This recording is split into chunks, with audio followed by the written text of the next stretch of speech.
babalikan yung Savior, Healer. Tayong lahat ay naligtas sa pamagitan ng ating pananampalataya kay Kristo. Tama yun? Amen. Then, yung pagpapagaling, ito ay full. Kasi sinabing kabuuan po yun. Hindi lang siya sa physical, sa kabuuan ng tao. Meron siyang tinatawag na soul, body, and spirit. Yan ay kabuuan ng kagalingan. Pero ang pinaka dinidiin niya doon sa Isaiah tsaka sa 1 Peter ay patungkol yun doon sa kasalanan, kagalingan ng ating kasalanan. So, ngayon ay nasa baptizer with the Holy Ghost tayo. At buksan natin ang ating Biblia. Tignan niyo po yung mga talata. Yan din tayo kukuha. Magdadagdag lang din ako ng mga talatang aaralin natin. Dito sa ating Sunday School, pwede kayong magtanong. May mga pastor tayo. Na pag hindi ko nakayanan, nasagutin, may pwede po silang sumagot. Malaking bagay din po itong ating pag-aaral ng Sunday School dahil ito yung mga panahon na makakapagtanong po kayo. During sermon, hindi po talaga pinapahintulutan na magtanong. Meron tayong isang pastor na nasa langit na yung introduction niya about ang introduction niya ay pagtatanong. Okay lang yun kasi yun yung pagtatanong na tumutukoy doon sa message niya. Si Pastora Ina, pag introduction niya, magtatanong niya. Tatanong po ako sa inyo, pwede ba ako magtanong? Pero nakabase doon sa topic niya. So, during sermon po, huwag po kayo magtataas ng kamay. Pwede kong magtanong, hindi po namin pinapahintulutan yan. Magkakaroon ng kaguluhan. So, in Sunday School, Bible Study, pwede po kayong magtanong. Kaya sa umagang ito, pagpapatuloy natin yung baptizer with the Holy Ghost. Kaya lang ang pagtatanong po ay ayon lang doon sa pinag-aaralan. Sa topic po, no? So, kayong magtatanong patungkol sa problema ng mag-asawa. Pagkatapos na lang po, at sabi niyo ang pastor. Pero pag pag-aaral ng ganyan ay about lang sa topic. At kung medyo lumalayo doon, pwede naman pag-usapan sa mga susunod. So ngayon ay nasa pangatlo na po tayo. Ano yung pangatlong ministeryo ng ating Panginoong Yesus? Ano ating pinaniniwalaan? Baptizer with the Holy Ghost. So, tingnan natin yung mga talatang binabanggit po dyan sa aklat po ng Mateo chapter 3 verse 11.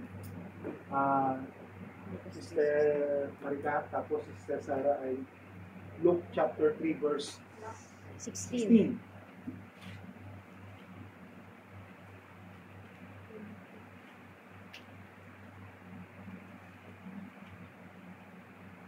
Basa po. Ganito po sinasabi sa Mateo 3:11, binabautismohan ko kayo sa tubig bilang tanda ng inyong pagsisisi. Ngunit may isang darating na kasunod ko, mas makapangyarihan siya kaysa sa akin, ni hindi ako karapat dapat na maging alipin niya. Babautismohan niya kayo sa banal na espiritu at sa apoy. Okay. Luke 3:16. Sa Luke 3:16 po, sinasabi po dito, dahil dito, sinabi niya sa kanila, binabautismuhan ko kayo sa pamamagitan ng tubig. Ngunit, ang darating na kasunod ay magbabautismo sa inyo sa pamamagitan ng Espiritu Santo at ng apoy. Siya higit na makapangyarihan kaysa sa akin. Ni hindi man lamang ako karapat-dapat na magkalag ng sintas ng kanyang sandalyas. Okay. Dito ay binabanggit ni John the Baptist na siya ay nagbabautismo. Meron kasi dalawang pagbabautismo. Ito yung bautismo sa tubig at bautismo sa Espiritu Santo. Si John the Baptist, siya po ay nagbabautismo sa tubig, tanda ng pagsisisi. Hindi po siya pinapatawan ng kasalanan. Ito ay tanda ng pagsisisi. Kumbaga nagde-declare ka na ikaw ay nagsisisi at susunod sa Panginoon. So, yan po yung ginawa ni John the Baptist.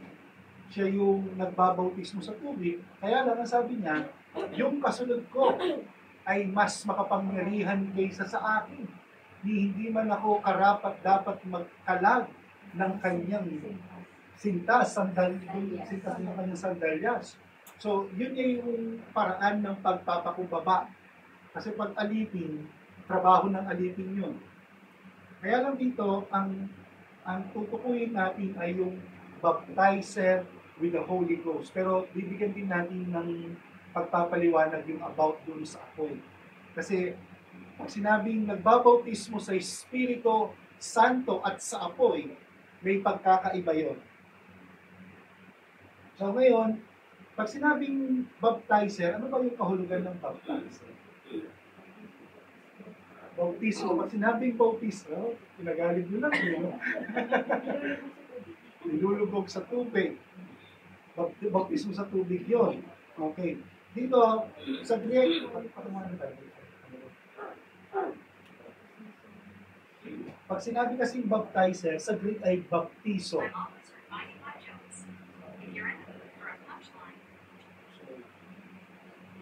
Baptizo, sa kahulugan niya, tinignan ko kasi sa original niya, sa Greek. Baptizo, so ang kahulugan niya ay to make well. Pag sinabing to make well, that is fully wet. Pag sinabi natin overwhelm, anong na-overwhelm ako? Diba, depende yun sa pinag-uusapan. Parang lunod, overwhelm. So dito, pag sinabi kasi that is fully wet, ito ay labis na naaapektuhan. Kaya, kung si John the Baptist, ang paglubog lang niya sa tubig, pagkalubog, ahon. Pero ito naman, pagdating sa baptizer ng ating Panginoong Yesus, talagang basang-basa ka. Yung naapektuhan ka, sa figurative, maaapektuhan ka nitong pagbabautismo sa Espiritu ng ating Panginoong Yesus. Kasi sa bautismo sa tubig, wala namang, hindi ka naman maapektuhan nun eh. Tanda lang yan ng pagsisisi. Pero kapag ang Panginoong Yesus na magbabautismo sa pamamagitan ng Espiritu Santo, makakaapekto sa buhay mo. Yun ang malaking pagkakaiba ng bautismo sa tubig. May nagbago ba sa inyo nung binautismohan po kayo sa tubig? Siguro yung may dumi dito, natanggal lang. Tama, no? Pero yung pag nabautismohan ka sa Espiritu Santo, fully maaapektuhan yung buong katauhan mo.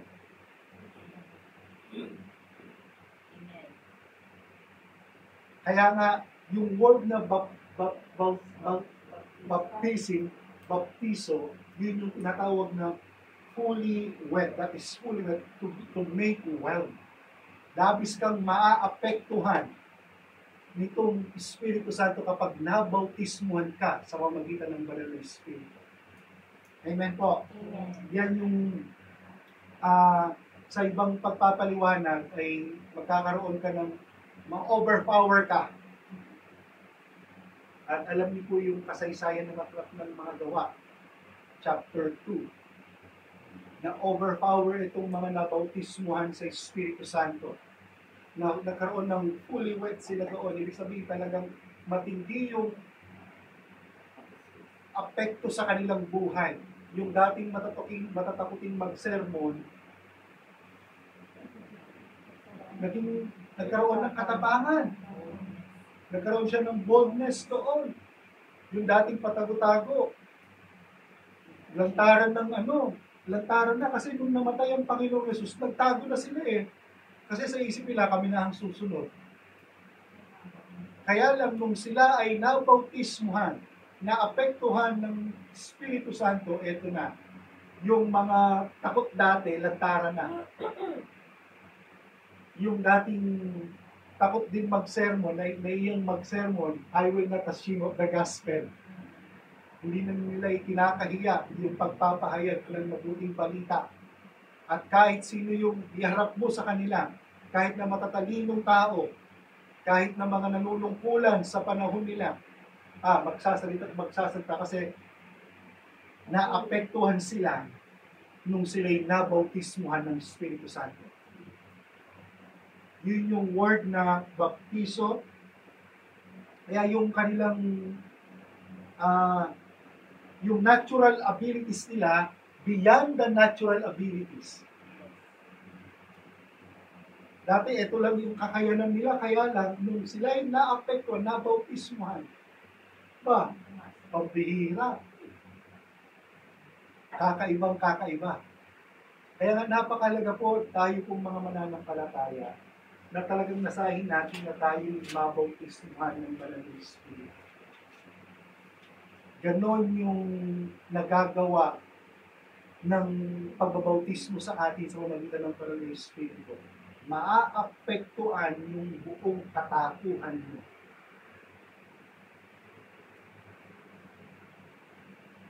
Ulit ko po, ang bautismo sa tubig, tanda ng pagsisisi. You are declaring na talagang ikaw ay susunod sa Panginoon, nagsisisi ka sa iyong mga kasalanan, hindi ka pinapatawad sa iyong kasalanan. Amen. Tanda lang po yan na sila ay nagsisisi at talagang handang sumunod sa Diyos.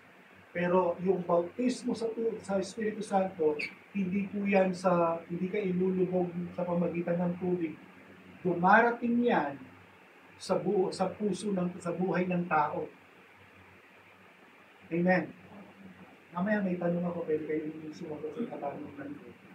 Kung walang magtatanong ko, magtatanong. So, yan po.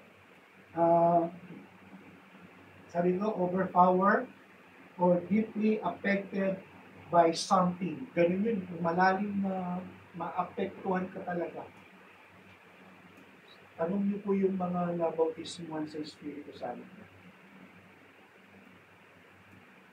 Iba kasi yung nakasanayan mo na lang, kumbaga, kung tumatayo tayo, na hindi ka pa bautismuhan sa Espiritu Santo, iba yung dating ng nasanayan mo ng tumatayo, pero iba din yung dating na nabautismuhan ka ng Espiritu Santo. Kasi merong overpower, merong kapangyarihan na kumikilos sa buhay natin. Kung titignan niyo po yung sa paraan ng mundo, yung mga artista, sanay na yan sa kanilang pagtayo. Sanay na, kaya papansinin niyo, ako dati madalas akong nanonood ng talaga kasi gusto ko yun. Yung natural na lang sa kanila yung pag-uusap-usap, yung pagtudyo, hanggang nila sumuporta sa isa't isa. Sanay na sila.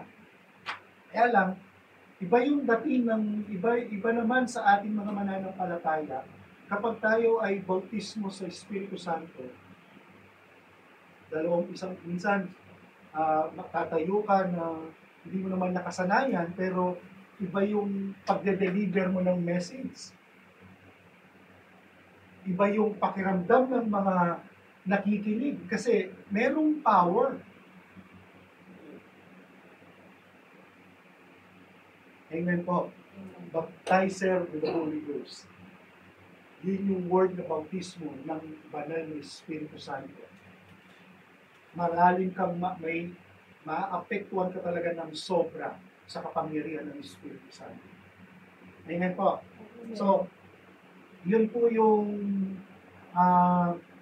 word na baptizer. Ngayon, with the Holy Ghost, pag sinabing Holy Ghost, sino ba itong Banal na Espiritu?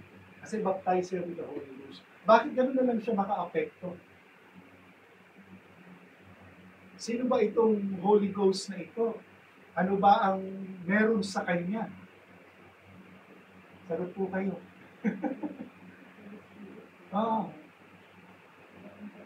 Tatlong persona, tama po yun. Pag sinabing pangatlo siya sa persona, hindi ibig sabihin na mababa siya doon sa pagka-persona dahil pangatlo siya. Tinuturo ko sa aklat ng Hebreo, pagdating sa pagka-Diyos ng tatlo, pareho sila. Hindi po pwedeng sabihin na mas mataas ang Ama kasi Ama eh. Tapos pumapangalawa lang yung anak. Tapos ang anak, isinugol lang yung Espiritu Santo, kaya mas mababa ng konti. Equal po sila. Pagdating sa attribute, pareho sila. They are fully equal. So, sino ba itong Holy Ghost? Kaya nga tatlong persona, meron po siyang damdamin. Napipigatin din siya, tama. Tignan natin yon sa Ephesians chapter 4 verse 30. ang ama napipigati, nalulungkot pag tayo nakakagawa ng kasalanan, ganun din ang anak. Ang banal na Espiritu ay ganun din siya. Sa Ephesians chapter 4, verse 30, basahin po natin yan. Then, Sister Joanne. Ephesians 4:30. Sister Julie sa 1 Corinthians chapter 12, verse 4 to 7. Si Brother Christian sa 1 Corinthians chapter 2, verse 10. Bubukat kayo na yan. Sabi po dito, at huwag niyong bigyan ng kamakutan ang banal na Espiritu ng Diyos, sapagkat ang banal na Espiritu ang siyang tanda na kayo'y sa Diyos at siya ang katiyakan ng kaligtasan niyo pagdating ng araw. Okay. Ano po yung nararamdaman ng banal na Espiritu? Siya ba'y nalulungkot? Napipighati? Kaya nga persona, may damdamin siya. Sa 1 Corinthians 12, 4 to 7. Mga kalugatan.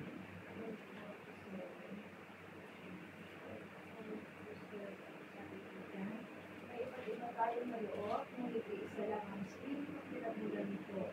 May iba't ibang paraan ng paglilingkod, ngunit isa lang ang Panginoong pinaglilingkuran na Verse 7. Iba't iba ang pinapagawa ng Diyos sa atin, ngunit isa lang ang Diyos na nagbibigay sa atin ng makayang gawin ng mga ito. Verse 7, ang bawat isa ay binigyan ng kakayahan ng nagpapakita na sumasama niya ang banal na Espiritu upang makatulong siya sa kapwa mananampalataya. Okay. Ang banal na Espiritu ay may kalooban. Siya yung nagkakaloob ng mga gifts ayon doon sa pananampalataya, ayon doon sa kakayanan na binigay sa atin. So may kalooban siya. 1 Corinthians chapter 2 verse 1 Corinthians chapter 2 verse 10. Verse 10 of 1 Corinthians chapter 2 verse 10. Ngunit ito'y inahayag na ng Diyos sa atin sa pamamagitan ng Espiritu. Sinaliksik ng Espiritu ang lahat ng bagay, maging ang pinakamalalim na layunin ng Diyos. Okay, may pag-iisip siya. Naisip niya yung pag-iisip ng Diyos. Maging yung pinakamalalim na kaisipan. So, merong pag-iisip ang Espiritu Santo. Kaya yung iba, sinasabi nila ay power lang siya, kapangyarihan lang siya. Pero hindi. Kaya nga, pangatlo siya sa persona, third person. Meron siyang damdamin, meron siyang pag-iisip, meron siyang kalooban. Kagaya ng Ama at ng Anak. Amen po. Kaya nga, kung pwede sana, baptize ka ng ganito, kaya lang, with the Holy Ghost. Ibig sabihin, makapangyarihan yung pagbabautismo sa iyo, hindi basta-basta kasi makapangyarihan yung sasaloob mo. Makapangyarihan yung kikilos sa kalooban mo, sa buhay mo. Kaya nga, maaapektuhan ka ng sobra. Kaya lang, minsan may mga tagpo, naapektuhan na tayo, ayaw naman natin magpa-apekto. Kaya nga, nag-grieve natin siya. Hindi ko makalimutan yun. Talagang kinilos ako ng Espiritu Santo nung sabihin ko sa kasama ko sa Korea noon, na mahal ka ng Diyos. Yun ang pinapasabi sa akin. Alam niyo, hindi ko nasabi yung bagabag ako. Kinabukasan, nalaman ko doon sa kasama ko na kaya pala ganun na lang yung damdamin ko sa kanya, nasulugan siya ng bahay, na was out. Sabi ko, kaya pala yung gusto. Naapekto na ako noon, talagang sa kaloob-loob, sabihin mo, ba? Nagtatrabaho kami, wala, nakatulala sa isang tabi. Ayun yung tuloy. Tulala siya. At yung damdamin ko, alam ko, nalungkot ang Espiritu Santo sa akin. Yung time na yun. Kasi, naapektuhan na yung buhay mo, kaya lang, hindi ako nagpa-apekto. So, dahil siya may damdamin, nalungkot siya. Napighati siya. Amen po. Yan yung Holy Ghost. Ngayon, ang sabi po doon sa ating ay hindi ko na natin masyadong patungkol sa Holy Spirit. Alam natin siya ay Diyos. Anong mga talata na magpapatunay siya ay Diyos? Kasi merong hihingin yan. Sabi nyo, ang Espiritu Santo ay Diyos. Bigay nga kayo ng mga talata.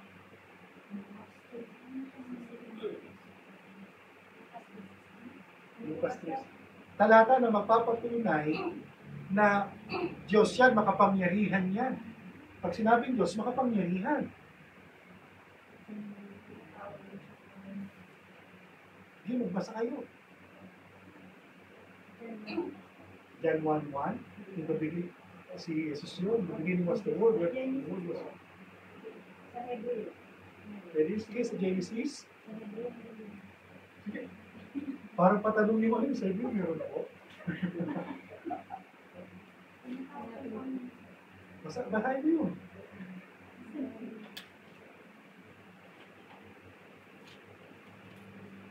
Na magpapakita, pwede makain. Net. Balik pa po.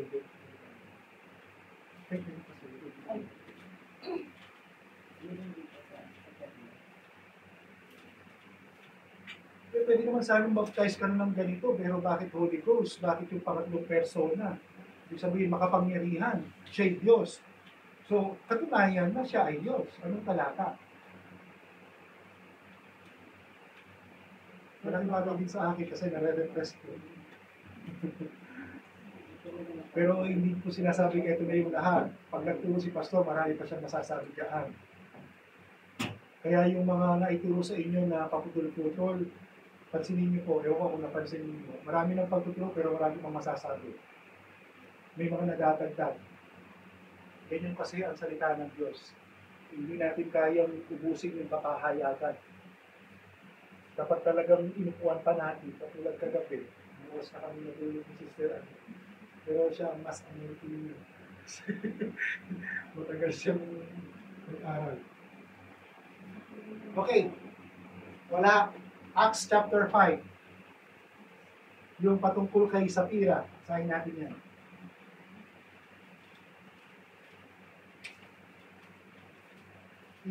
I-highlights ko po yan. Malaking bagay po yan. Nagsisinungaling ka, verse 9.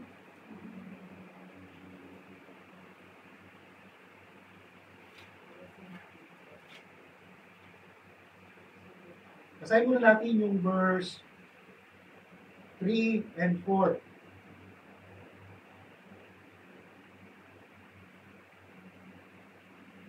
And 4 na lang. Yan na lang. Verse 3 and 4. Chapter 5, verse 3 and 4. Basa po. Sino na susunod na basa? Sister Rose. Pagbasa na ho ba kayo, Sister Rose? Sa Acts po yan, Pastor. Acts chapter 5 verse 9. Chapter 5, verse 3 and 4.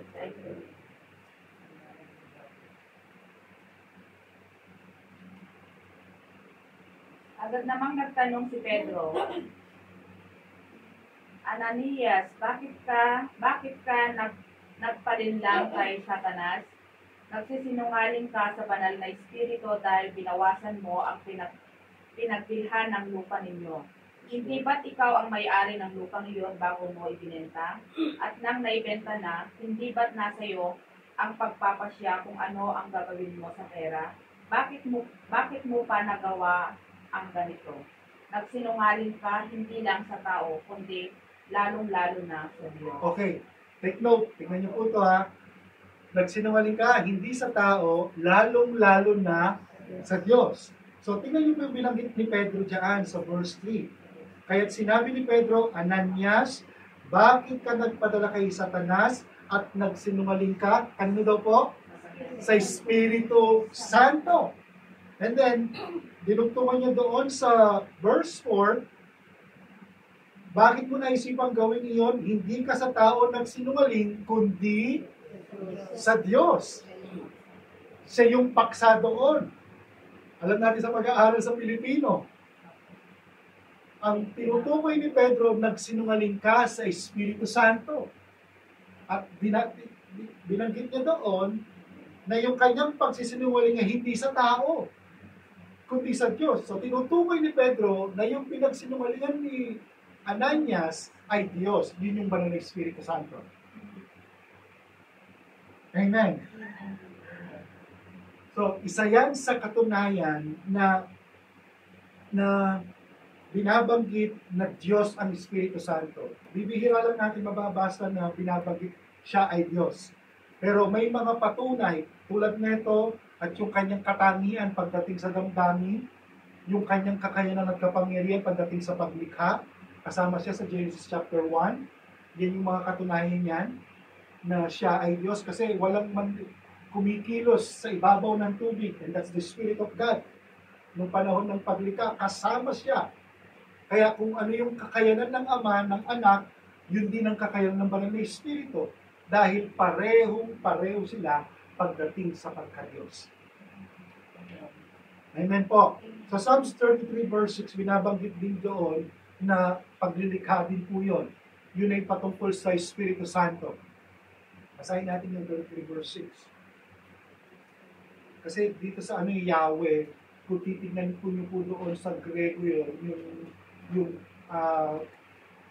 kung sino ang tinutukoy doon ng Espiritu Santo. 33 verse 6, Yahweh, yan yata, Panginoon yata sa atin. Hindi po basa. Si Sister Gemma. Kaya magbubukas kayo, ilabas nyo nga yung mga Bible natin. Para lahat nakakapagpupulat po. Psalms 33 verse 6 po.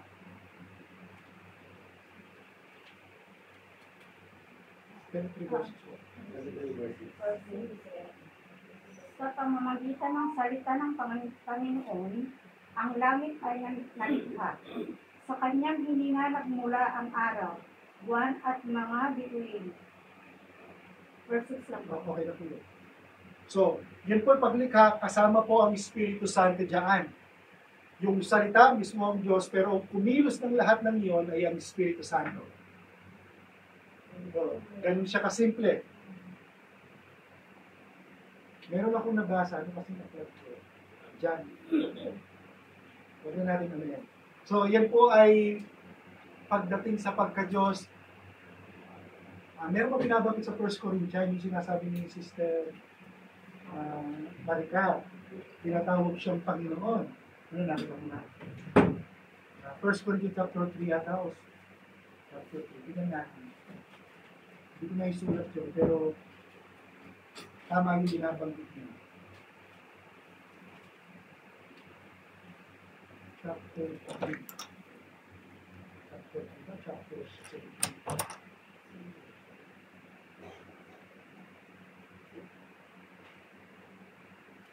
Magbabago sa iyo, glory to glory. Ano yun yun? Anong talata po yun? Chapter 6.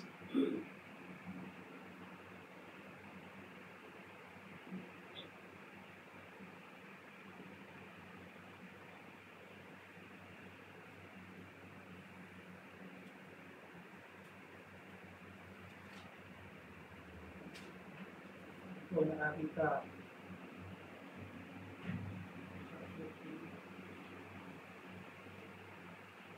I-type niyo yung glory to glory tayo binabago na doon yung text ko nun.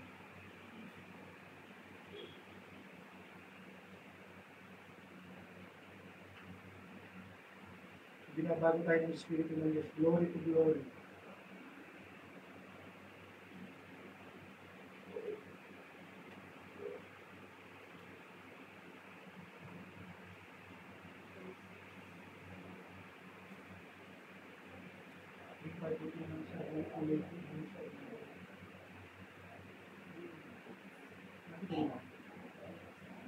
Tara po.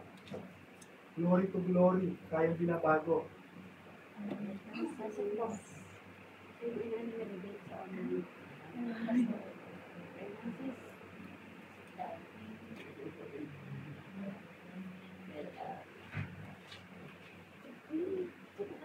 Hindi ko nakita. Hindi pinatay.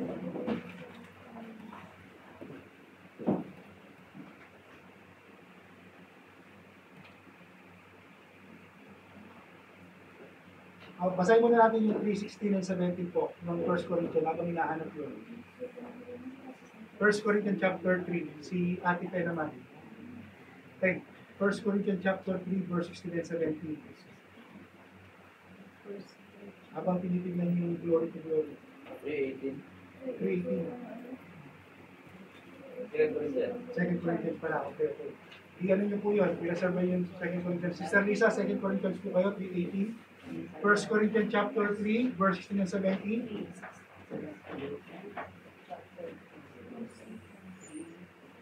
Chapter 3, verse 16, 17. 1 Corinthians chapter 3, verse 16 and 17.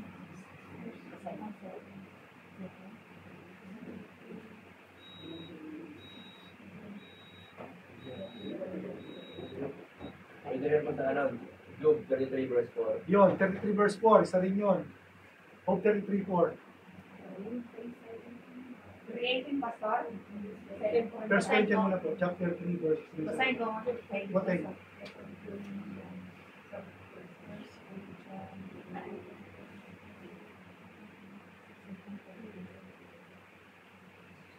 Ang sino mang, still 17, hindi nyo ba alam na kayo'y templo ng Diyos at ang Espiritu ng Diyos ay naninirahan sa inyo? 17, ang sino mang wawasak sa templo ng Diyos ay parurusahan niya dahil banal ang templo ng Diyos at ang templong iyon ay walang iba kundi Okay. Sino daw po yung naninirahan sa templo? Tayo yun, ang Espiritu Santo. Sabi nyo, yun yung tirahan ng Diyos. Isa rin patunay. Kasi tinatawag siyang Diyos na yung naninirahan na sa atin, dito sa templo, sa katawan natin, ay ang Espiritu Santo. Yun yung tirahan ng Diyos. Gets niyo ba po yun? So, pangalawa, nakikita natin na mayroong Diyos. Yung binabanggit ni Pastor, mamaya, sino kung hindi pa nakapagbasa. 1 Corinthians muna po, 2 Corinthians chapter 3, 3:18. 2 Corinthians 3:18. Balik tayo mamaya, kung sa Job 33. 33:4. At ngayon, naalis na ang 17. Second Corinthians 2 3:18. Corinthians. At ngayon, naalis na ang palukbong. Nagniningning sa ating mga mukha ang kalwalhatian ng Panginoon at ang kalwalhatian iyan na nagmumula sa Panginoon na siyang Espiritu ang siyang nagbabago sa atin mula sa isang antas ng kalwalhatian hanggang tayo'y maging larawan niya. Okay. Ang ating Panginoon ay tinatawag na Panginoon. Ang Espiritu Santo ay tinatawag din siyang Panginoon. Kasi kung titignan niyo yung verse 17, ang Panginoon na binabanggit dito ay ang Espiritu. At kung nasaan ang Espiritu ng Panginoon ay mayroong kalayaan. Job 33 verse 4, isulat niyo po yung mga talahatan niya, napakahalaga. Ang Espiritu ng makapangyarihang Diyos ang gumawa sa akin at nagbigay. Paglikhayan. Ang Espiritu Santo yung tinutukoy po dyan. Ang makapangyarihan. So, pagdating sa pagka-Diyos, pareho sila. Makapangyarihang Espiritu ng Diyos. Amen. So, naniniwala po kayo na pangatlong persona, hindi siya mas mababa dahil pangatlo. Equal. Ang isang ilustrasyon ni Sir Paul, napakinggan ko lang, yung tatlong kandila, pag pinagdikit mo sila, tatlong kandila, isa lang ang liwanag. Pareho sila ang liwanag. Ganun din ang Espiritu Santo. At ang anak at ang ama. Equal sila pagdating sa pagkatapos. Amen po. So, natapusin natin. Balikan natin yung ating teksto tawag sa baptizer with the Holy Ghost. Binanggit siya at sa apoy. Bakit po dinuksuman na apoy? Nagbabautismo na siya sa Espiritu Santo, pero bakit may kakaiba at sa apoy? Kadalasan, pag tinutukoy yung apoy sa lumang tipan, ito yung parusa. So, Gomora. Bakit kaya? Pagtupok. Pero in biblical, pag inano natin dito sa mismong context niya, hindi pwedeng kontrahin yung pabautismo sa Espiritu, tapos hahatulan niya, paparusahan. Hindi po. At apoy, sabi, at hahatulan at paparusahan ba? Sasakapang ka nga ng kapangyarihan na maapektuhan ka, tapos hahatulan ka. Meron kasi may nagturo na gano'n, kaya pinag-aralan kong maigi yan sa biyaya ng Diyos. Teka lang, parang mali yata. Hindi niya kukontrahin yung sinabi ni John the Baptist na ang Panginoong Yesus ay magbabautismo sa Espiritu, maapektuhan ka ng todo, ng sobra, tapos at mahatulan ka. Naapektuhan ka na nga, ahatulan ka pa. Parang positive, negative. So, hindi siya doon. So, dito, ang Biblia ang sasagot sa Acts chapter 2. Meron tayong nakitang apoy. Dilang apoy nung sila'y nabautismuhan sa Espiritu Santo. Sorry, pa yung dilang apoy sa apoy. Meron siyang apoy. Nakita nila na nag-aapoy. Merong apoy na dilang, parang dilang apoy. Diba yung apoy, pag umaapoy parang dila eh. Tingnan yung magsunod kayo ng kahoy. Di ba kadalasan pag ganyan siya? Kasi apoy, yun yung apoy eh. So, tingnan natin, yung apoy sa Greek ay P-U-R, pur. Pero sa pronunciation, pur. Parang P-O-O-R. So, pag sinabing pur, ito ay lightning. Sa Tagalog ng lightning. Kidlat. Ganon ang ng apoy. Ngayon, kung papansinin natin, sabi nga kay Sister Joanne, nakaka-amaze ang Panginoon. Kasi hindi niya binanggit na kandila, kundi apoy. Kasi pag hinipan mo yung kandila, anong nangyayari sa kandila? Pag hinipan mo yung apoy, anong mangyayari sa apoy? Totoo. Pansinin niyo, nung nagkaroon ng pabautismo sa Espiritu at sa apoy, ano nangyari sa Book of Acts chapter 2? Kumalat ng napakadami yung pag-ebanghelyo ng mabuting balita. At kahit nung sila'y inusig ni Pablo, nagsimula ng usigin ng mga Roma, ano nangyari? Nagsingalat, nagkawatak na sila, kaya lang, nabautismuhan kasi sila sa Espiritu sa apoy, hinipan yung apoy, kumalat ang ebanghelyo. Kaya kailangan natin na mabautismuhan ng Espiritu Santo sa apoy. Kasi kahit magkawatak-watak, hindi dahil sa nagkagalit-galit, kasi tayo ay nag-for good na, kaya lang dahil nabautismuhan ka sa Espiritu sa apoy, yung ebanghelyo na ibahagi sa lugar mo.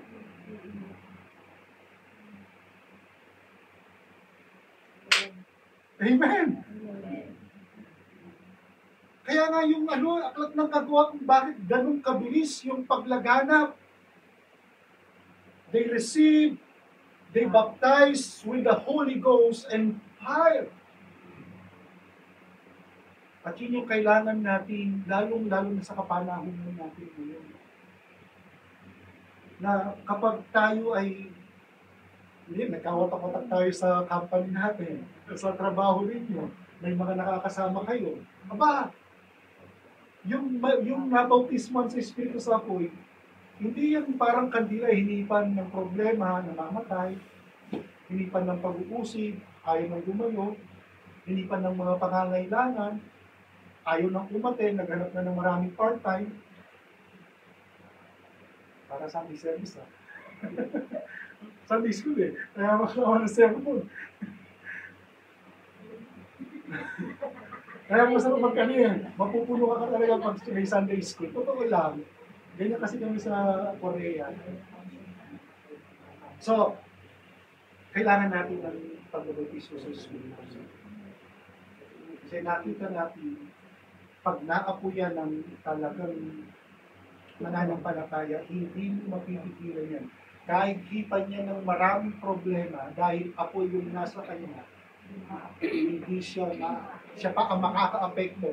Masasabi ng ilang may problema na yun, bakit ang saya pa? Kailangan natin mabautismohan sa Espiritu at sa Amen. Kailangan natin. Sino po dito binabautismohan? Pastor, ano ba ang tanda ng ikaw ay bautismo sa Espiritu at sa Apo?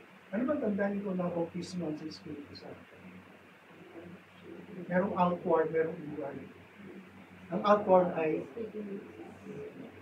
tongues, pero yung inside, makikita mo sa buhay.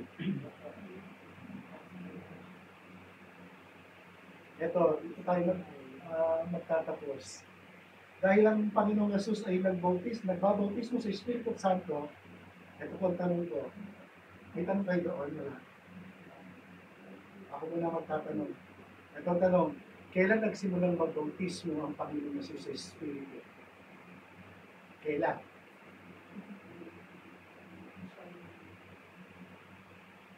Kailan? Sinugot kayo. Umakyat siya. Okay. Okay. Sino pa kayo sagot? Magsulat po kayo ha. Pwede nyo rin yung tama at mali. Sasagutin ng Biblia yung ikatanong ko.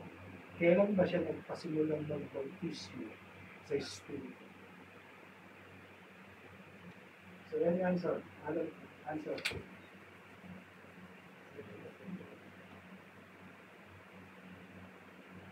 Si Sister Joanne, mawawala na siya sa topic mamaya.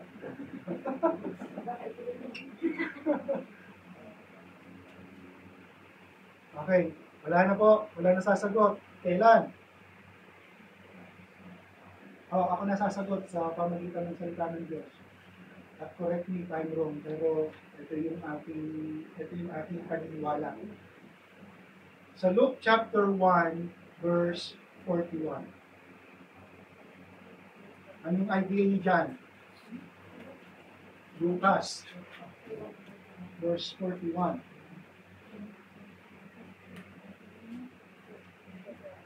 Basahin na natin yung verse 39.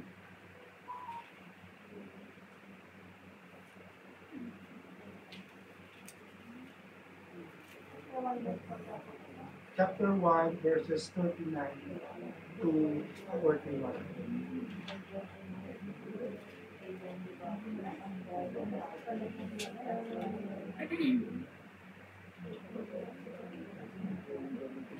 Sino po, basa po? Sino pa hindi nakapagbasa? Sino nasusunod ng mabasa? Sabi ko dito, hindi nagtagal at si Maria ay nagmamadaling pumunta sa isang bayan sa Luki ng Jordan.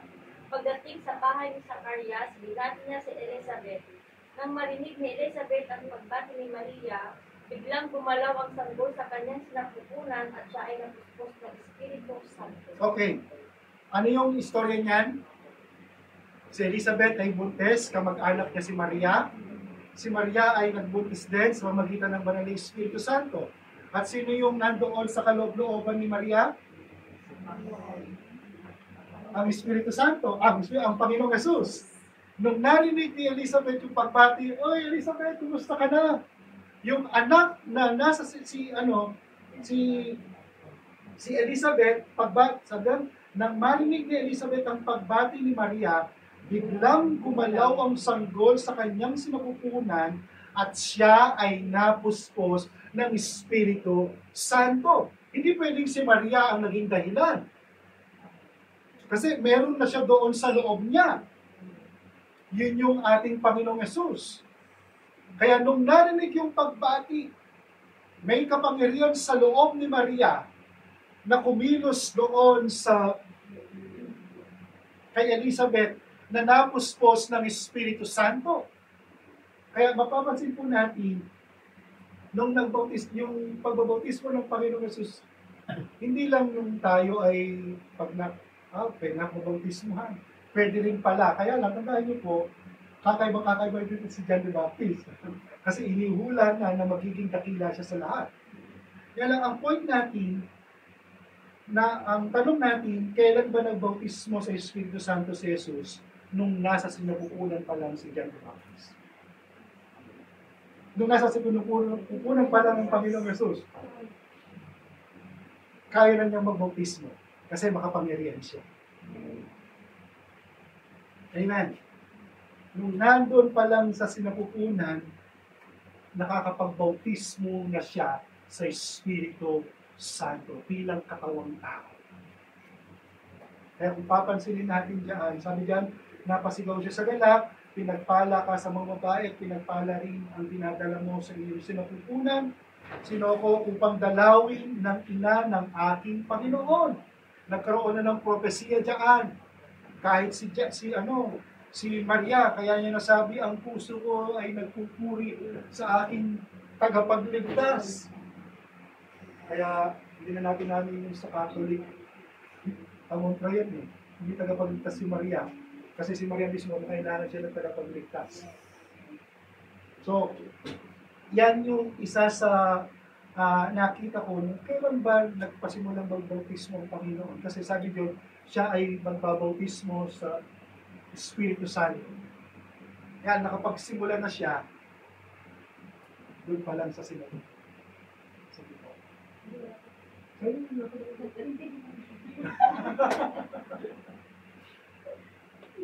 So, yan po yung katanungan na nag-inject din sa akin at yun yung sumagot ko sa Biblia. Kailan ba siya nagpasimula? Kasi inisip ko, sa Book of Acts, chapter 2. Kaya naalala ko noong panahon nito, si Elizabeth at si Maria.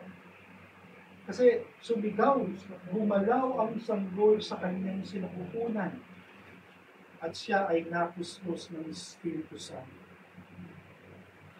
Napuspos ng Espiritu Santo. So, yung word na napuspos ng Espiritu Santo, yan natin nabasa na kahit pala sa sinapupunan, kayang magpuspos ng Espiritu Santo. Kaya magpuspos ng Panginoong Yesus ng Espiritu Santo. So may tanong po kayo, wala na po ako dito sa akin. Hindi ako mawala itong aking tanong. Ang tanong!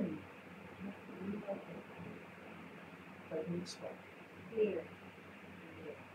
Baptizer with the Holy Ghost and fire. Diba po yan, ha? Dinuksong yung apoy para kahit na ang apoy din ay tumutupok sa kasalanan. Hindi lang siya pagtupok para sa pagpaparusa, sa mga Kristiyano, pagtupok po siya sa mga kasalanan. Mga nanatagong kasalanan. Kaya kung titignan niyo yung binasa natin sa 2 Corinthians 3:18, glory to glory tayong binaba kasi tinutupok niya. Hindi ka lang binigyan ng power para makapagbahagi, makapag-minister, kundi meron din siyang apoy na tutupok. At kapag meron ka rin apoy, na kahit apoyan ka ng mga problema, hindi ka maapektuhan, ikaw pa ang makaka-apekto. Baptizer with the Holy Ghost and fire.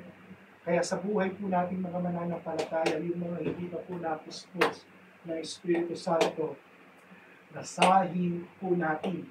Sapagkat sinabi ng Joel chapter 2 verse 28 and 29, para sa ating mga sumasampalataya, maging bata man, matanda, babae, lalaki, anitin, para sa atin na sumasampalataya. Kailangan po yun. Para kapag may problema ako, hindi yung parang kandila. Pag nahipan lang ng ganito, ayaw nang umatin, umiiyak na.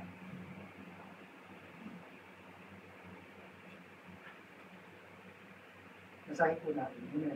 Nasahin natin.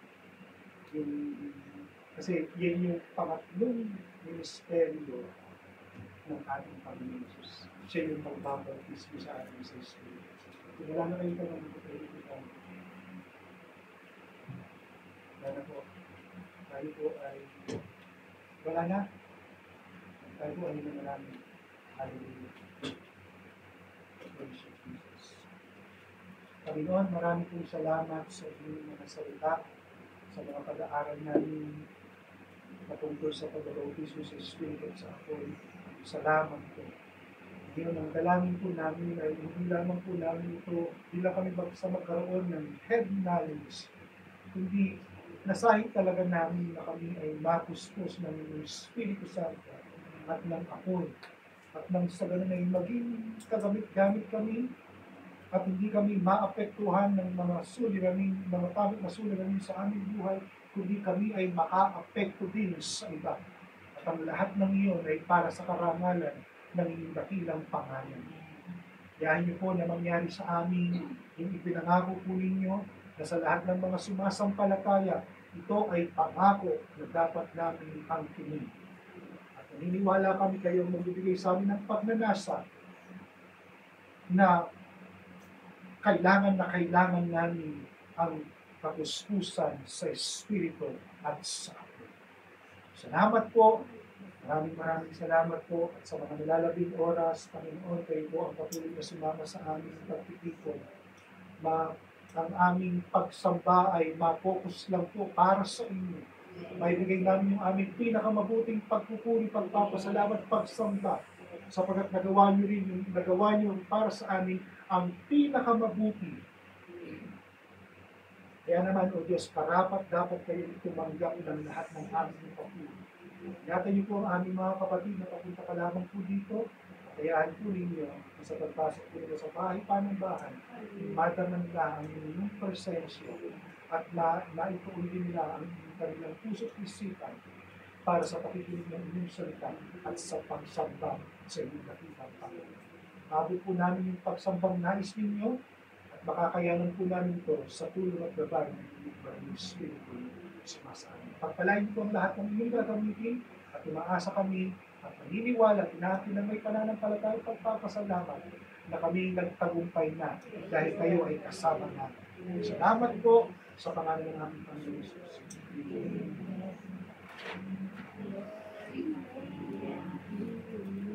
Buti, ang kailangan ng kanya ang sa lugar.